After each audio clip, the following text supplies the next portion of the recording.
నమస్తే, welcome to I news win Sonia.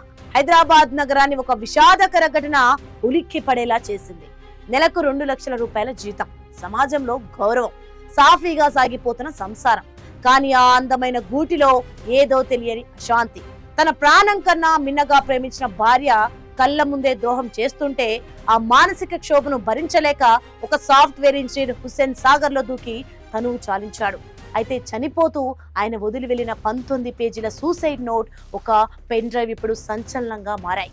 తన చావుకు కారణమైన వారిని చట్టం ముందు నిలబెట్టేలా ఆయన చేసిన పోరాటం, ఆ భార్య అసలు రంగును ఎలా బయట పెట్టిందో ఇప్పుడు స్పెషల్ స్టోరీలో చూద్దాం. హైదరాబాద్ లో సాఫ్ట్వేర్ ఇంజనీర్ గా పనిచేసిన సీతారాం బలవన్మరణం ఇప్పుడు 2 తెలుగు రాష్ట్రాల్లో చర్చనీయాంశమైంది. ఎంతో ఉజ్వల భవిష్యత్తు ఉన్న ఒక యువ ఇంజనీర్ హుస్సేన్ సాగర్ అలల మధ్య ప్రాణాలు వదలడం వెనుక ఉన్న కన్నీటి గాథ వింటే ఎవరికైనా హృదయం ద్రవిస్తుంది. నెలకు 2 లక్షల రూపాయల భారీ జీతం తీసుకుంటూ భార్య రేణుకను ఎంతో అపురూపంగా చూసుకున్న సీతారాంకు ఆమె రూపంలోనే తీరని ద్రోహం ఎదురైంది. భార్య ప్రవర్తనలో మార్పు గమనించిన సీతారాం ఆమె వివాహేతర సంబంధాల గురించి తెలిసి ఎన్నోసార్లు నచ్చజెప్పే ప్రయత్నం కూడా చేశాడు. కానీ భర్త మాటలను బేఖాతరు చేసిన రేణుక తన దారి మార్చుకోకపోగా సీతారాంను మరింత మానసిక క్షోభకు గురిచేసింది. మరణానికి ముందు సీతారాం రాసిన 19 పేజీల సూసైడ్ నోట్ ఇప్పుడు పోలీసుల విచారణలో అత్యంత కీలకంగా మారింది. తన భార్యకు ఒకరు కాదు, ఇద్దరు కాదు, ఏకంగా 6గురితో అక్రమ సంబంధాలు ఉన్నాయని ఆ లేఖలో ఆయన ప్రతి అక్షరాన్ని కన్నీళ్లతో లిఖించాడు.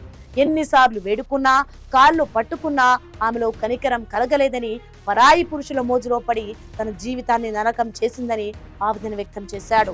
కేవలం లేఖతోనే ఆగిపోకుండా తన భార్యకు ఇతరులతో ఉన్న సంబంధాలకు సంబంధించిన పక్కా ఆధారాలను, ఫోటోలను, వీడియోలను ఒక పెన్ డ్రైవ్ లో భద్రపరిచి సాక్ష్యంగా వదిలి వెళ్ళాడు. తాను చనిపోయినా తన ఆత్మకు శాంతి కలగాలంటే ఆ ద్రోహులకు శిక్ష పడాలని ఆయన కోరుకున్నాడు. సీతారాం తండ్రి కన్నీరు మున్నీరవుతూ చెప్పిన మాటలు వింటే ఆ ఇంట్లో ఎంతటి విషాదం నెలకొందో అర్థమవుతుంది. నా కొడుకు ఆమెను ప్రాణం కంటే ఎక్కువగా ప్రేమించాడు, ఆమె అడిగినవన్నీ ఇచ్చాడు, కానీ ఆమె మాత్రం నా కొడుకు ప్రాణాలనే తీసింది అంటూ ఆయన చేసిన ఆవేదన అందరినీ కలిసివేస్తోంది.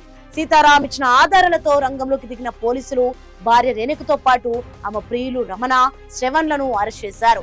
మిగిలిన నిందితుల కోసం గాలింపు వేగవంతం చేశారు.